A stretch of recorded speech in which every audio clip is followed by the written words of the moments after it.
All right, here's chapter 7 of The Outsiders.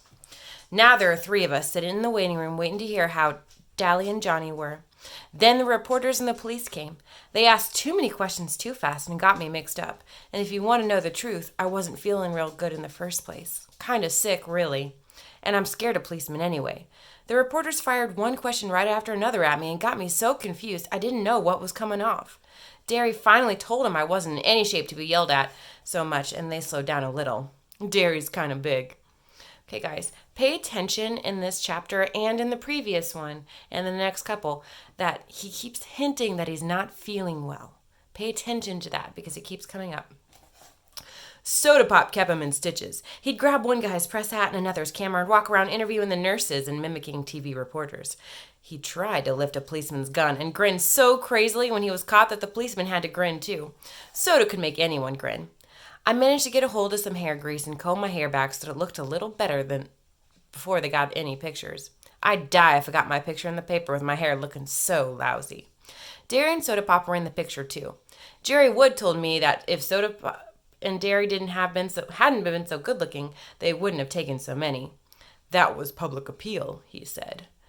Soda was getting a real kick out of all of this. I guess he would have enjoyed it more if it hadn't been so serious, but he couldn't resist anything that caused that much excitement. I swear, sometimes he reminds me of a colt, a long-legged Palomino colt that had to get his nose into everything. The reporters stared at him admiringly. I told you he looked like a movie star, and he kind of radiates. Finally, even Soda Pop got tired of the reporters. He gets bored with the same old thing after a time and stretched out on the long couch. He put his head in Derry's lap and went to sleep. I guess both of them were tired. It was late at night, and I knew they hadn't had much sleep during the week. Even while I was answering questions, I remembered that it had been only a few hours since I was sleeping off a smoke in the corner of that church. Already it was an unreal dream, and yet, at the time, I couldn't have imagined any other world. Finally, the reporters started to leave, along with the police. One of them turned and asked, "What would you do right now if you could do anything you wanted?" I looked at him tiredly. "Take a bath." They thought that was pretty funny, but I meant it. I felt lousy. Notice that word again. He's not feeling well. The hospital got real quiet after they left. The only noise was the nurse's soft footsteps and Soda's light breathing. Derry looked down at him and grinned half-heartedly.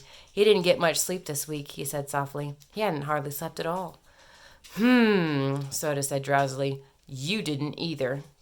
The nurse wouldn't tell us anything about Johnny and Dally, so Derry got a hold of the doctor. The doctor told us that he would talk only to the family, but Derry finally got it through that guy's head that we were about as much family as Dally and Johnny had. Dally would be okay after 2 or 3 days in the hospital, he said. One arm was badly burned and would be scarred for the rest of his life, but he would have full use of it in a couple of weeks. Dally will be okay, I thought. Dally is always okay. He could take anything. It was Johnny I was worried about. He was in critical condition. His back had been broken when the piece of timber fell on him. He was in severe shock and suffering from 3rd-degree burns. They were doing everything they could to ease the pain, although since his back was broken, he couldn't even feel the burns below his waist. He kept calling for Dallas and Ponyboy. If he lived... If? Please no, I thought. Please not if. The blood was draining from my face, and Derry put an arm across my shoulder, squeezed hard. Even if he lived, he'd be crippled for the rest of his life. You wanted it straight, you got it straight, the doctor said. Now go home and get some rest. I was trembling. A pain was growing in my throat and I wanted to cry, but greasers don't cry in front of strangers. Some of us never cry at all. Like Dally and Two-Bit and Tim Shepard. They forget how to at an early age. Johnny crippled for life? I'm dreaming, I thought in a panic. I'm dreaming. I'll wake up at home or in that church and everything will be like it used to be. But I didn't believe myself. Even if Johnny did live, he'd be crippled and never play football or help out in a rumble again. He'd have to stay in that house he hated, where he wasn't wanted, and things could never be like they used to be. I didn't trust myself to speak. If I had said one word, the hard knot in my throat would swell and I'd be crying in spite of myself. I took a deep breath and kept my mouth shut. Soda was away by then, and although he looked stony-faced as if he hadn't heard a word the doctor had said, his eyes were bleak and stunned. Serious reality had a hard time coming through to Soda, but when it does, it hits him hard. He looked like I felt when I had seen that black-haired Soch lying doubled up and still in the moonlight. Now, he's referring to when Bob was killed in Chapter 4. Derry was rubbing the back of my head softly. We'd better get home. We can't do anything here. In our Ford, I was suddenly overcome by sleepiness. I leaned back and closed my eyes, and we were home before I knew it. Soda was shaking me gently. Hey, pony boy, wake up. You still got to get to the house. I said sleepily and lay down in the seat. I couldn't have gotten up to save my life. I could hear Soda and Derry, but as if it were from a great distance. Oh, come on, Pony, Soda pleaded, shaking me a little harder. We're sleepy, too. I guess Derry was tired of fooling around because he picked me up and carried me in.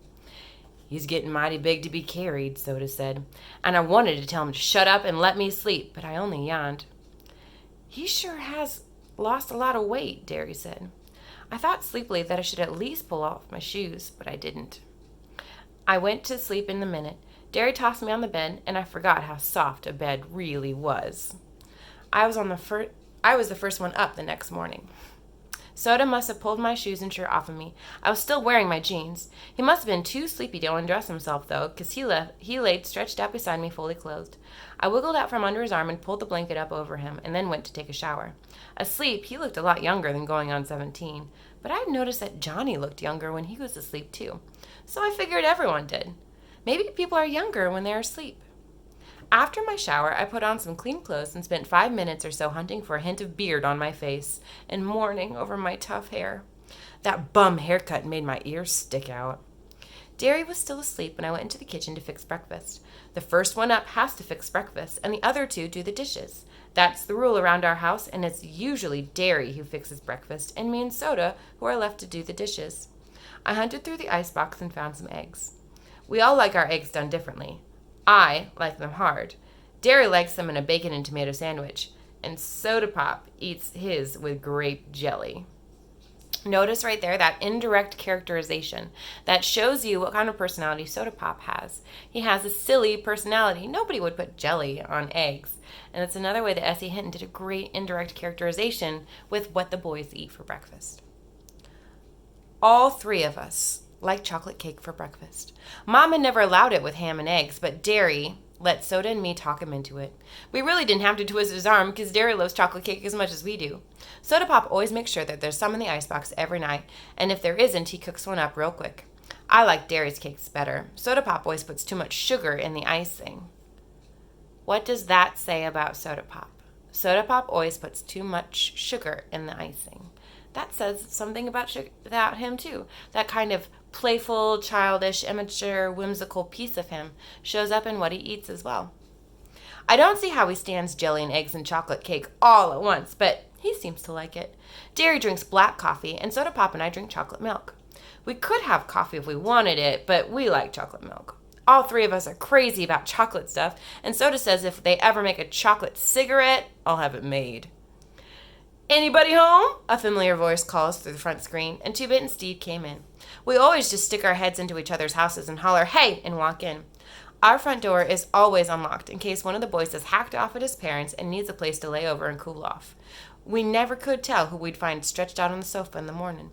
It was usually Steve, whose father told him about once a week to get out and never come back. It kind of bugs Steve, even if his old man does give him $5 or $6 the next day to make up for it. Or it might be Dally, who lives anywhere he could. Once we even found Tim Shepard, leader of the Shepherd Gang and far from his own turf, reading the morning newspaper in the armchair. He merely looked up and said, hi, and strolled out without staying for breakfast. Two-Bit's mother warned us about burglars, but Derry, flexing his muscles so they bulged like oversized baseballs, drawled that he wasn't afraid of any burglars and that we didn't really have anything worth taking. He'd risk a robbery, he said, if it meant keeping one of the boys from blowing up and robbing a gas station or something. So the door was never locked. So naturally, why do the boys leave their door open? All nights. It's to keep one of the boys from acting out of anger and doing something stupid or crazy, like robbing a gas station or something. So they leave the door open so that everyone has a safe place to stay. I'm here, I yelled, forgetting that Derry and Soda Pop were still asleep. Don't slam the door! They slammed the door, of course, and Two-Bit came running into the kitchen. He caught me by the upper arms and swung me around, ignoring the fact that I had 2 uncooked eggs in my hand. "Hey, Pony Boy!" he cried gleefully. "Long time no see." You would have thought that would have been 5 years instead of just 5 days since I've seen him last, but I didn't mind. I like old Two-Bit. He's a good buddy to have. He spun me into Steve, who gave me a playful slap on my bruised back and shoved me across the room. One of the eggs went flying, and it landed on the clock. I tightened my grip on the other one so that it crushed and ran all over my hand. "Now look what you did," I griped. "There went our breakfast. Can't you 2 wait till I set the eggs down before you go shoving me all over the country?" I really was a little mad because I had just realized how long it had been since I'd eaten anything. The last thing I'd eaten was a hot fudge sundae at the Dairy Queen in Wintersville, and I was hungry. Two-Bit was walking a slow circle around me, and I sighed because I knew what was coming. "Man, Dick Baldy here." He was staring at my head as he was circling me. I wouldn't have believed it. I thought all the wild Indians in Oklahoma had been tamed. "What little squaw's got that tough-looking mop of yours, Pony Boy?" "Ah, lay off," I said. I wasn't feeling too good in the first place. Kind of like I was coming down with something. There's another hint that he's not feeling well. Two-Bit winked at Steve, and Steve said, "Why, he had to get a haircut to get his picture in the paper. They'd never believe a greasy-looking mug could be a hero. How do you like being a hero, Big Shot?" "How do I like what?" "Being a hero, you know." He shoved the morning paper at me impatiently, like a big shot even. I stared at the newspaper. On the front page of the second section was the headline, "Juvenile Delinquents Turn Heroes." "What I like is that turn bit," Two-Bit said, cleaning the egg off the floor. "Y'all were heroes from the beginning. You just don't turn all of a sudden." I hardly heard him. I was reading the paper. That whole page was covered with stories about us. The fight, the murder, the church burning, the Socs being drunk, everything. My picture was there with Derry and Soda Pop. The article told how Johnny and I had risked our lives saving those kids, and that there was a comment from one of the parents who said that they all would have burned to death if it hadn't been for us. It told the whole story of our fight with the Socs, only they didn't say Socs because most grown-ups don't know about the battles that go on between us. They interviewed Cherry, and she said Bob had been drunk and the boys had been looking for a fight when they took her home. Bob had told her he'd fix us for picking up his girl. His buddy, Randy Adderson, who had helped jump us, also said it was their fault and that we'd only fought back in self-defense. But they were charging Johnny with manslaughter. Then I discovered that I was supposed to appear at juvenile court for running away, and Johnny was too, if he recovered. No, not if, I thought again. Why does everyone keep saying if? For once, there weren't any charges against Dally, and I knew he'd be mad because the paper made him out as a hero for saving Johnny and didn't say much about his police record, which he was kind of proud of. He'd kill those reporters if he got hold of them. There was another column about just Derry and Soda and me, how Derry worked on 2 jobs at once and made good on both of them, and about his outstanding record at school. And mentioned Soda Pop dropping out of school so he could stay together, and that I made the honor roll at school all the time and might be a future track star. Oh, yeah. I forgot. I'm on the A Squad track team, the youngest one. I'm a good runner. Then it said we shouldn't be separated after we'd worked so hard to stay together. The meaning of that last line finally hit me. "You mean," I swallowed hard, "that they're thinking about putting me and Soda in a boys' home or something?" Steve was carefully combing back his hair in complicated swirls. "Something like that?" I sat down in a daze. We couldn't get hauled off now. Not after me and Derry had finally got through to each other. Not that the big rumble was coming up and we would settle this Soc Greaser thing once and for all. Not now when Johnny needed us and Dally was still in the hospital and wouldn't be out for the rumble. "No," I said out loud, and Two-Bit, who was scraping the egg off the clock, turned to stare at me. "No what?" "No, they ain't gonna put me in a boys' home." "Don't worry about it," Steve said, cocksure that he and Soda Pop could handle anything that came up. "They don't do things like that to heroes. Where are Soda Pop and Superman?" That was as far as he got, because Derry, shaved and dressed, came in behind Steve, lifted him off the floor, and then dropped him. We called Derry Superman or Muscles at one time or another, but one time Steve made the mistake of referring to him as all brawn and no brain, and Derry almost shattered Steve's jaw. Steve didn't call him that again, but Derry never forgave him. Derry has never really gotten over the fact that he didn't go to college. That was the only time I'd ever seen Soda mad at Steve, although Soda attaches no importance to education. School bored him. There was no action. Soda came running in. "Where's that blue shirt I washed yesterday?" He took a swig of chocolate milk out of the container. "Hate to tell you, buddy," Steve said, still flat on the floor, "but you have to wear clothes to work. There's a law or something." "Oh, yeah," Soda said. "Wear those wheat jeans, too." "I ironed. They're in the closet," Derry said. "Hurry up, you're going to be late." Soda ran back, muttering, I'm hurrying. Steve followed him in, and in a second there was the general racket of a pillow fight. I absent-mindedly watched Derry as he searched the icebox for chocolate cake. "Derry," said suddenly, "did you know about the juvenile court?" Without turning back to look at me, he said evenly, "Yeah, the cops told me last night." I knew then he realized we might get separated. I didn't want to worry him anymore, but I said, "I had one of those dreams last night. The ones I can't ever remember." Derry spun around to face me, genuine fear on his face. "What?" "I had a nightmare the night of Mom and Dad's funeral. I've had nightmares and wild dreams every once in a while when I was little, but nothing like this one. I woke up screaming bloody murder, and I never could remember what it was that had scared me. It scared Soda Pop and Derry almost as bad as it scared me, for night after night, for weeks on end, I would dream this dream and wake up in a cold sweat or screaming, and I never could remember exactly what happened in it. Soda began sleeping with me, and it stopped occurring so often, but it happened often enough for Derry to take me to a doctor. The doctor said I just had too much imagination. He had a simple cure, too. Study harder, read more, draw more, play football more. After a hard game of football and 4 or 5 hours of reading, I was too exhausted, mentally and physically, to dream anything. But Derry never quite got over it, and every once in a while he would ask me if I ever dreamed any more. Was it very bad? Two-Bit questioned. He knew the whole story, and having never dreamed about anything but blondes, he was interested. No, I lied. I had awakened in a cold sweat and shivered, but Soda was dead to the world. I had just wiggled closer to him and stayed awake for a couple hours, trembling under his arm. That dream always scared the heck out of me. Derry started to say something, but before he began, Soda Pop and Steve came in. "You know what?" Soda Pop said to no one in particular. "When we stomp the So She's Good, me and Stevie here are going to throw a big party and everyone can get stoned." Stoned in this case means drunk, not high. "Then we'll go chase the Socias clear to Mexico." "We're going to get the dough, little man." Derry had found the cake and was handing out pieces. "I'll think of something," Soda Pop assured him between bites. "You going to take Sandy to the party?" I asked, just to be saying something. Instant silence. I looked around. "What's the deal?" Soda Pop was staring at his feet, but his ears were reddening. "No, she went to live with her grandmother in Florida." "How come?" "Look," Steve said, surprisingly angry. "Does he have to draw you a picture? It was either that or get married, and her parents almost hit the roof at the idea of her marrying a 16-year-old kid. Okay. In the 1950s, the only reason that teenagers would be forced to get married is if they got pregnant.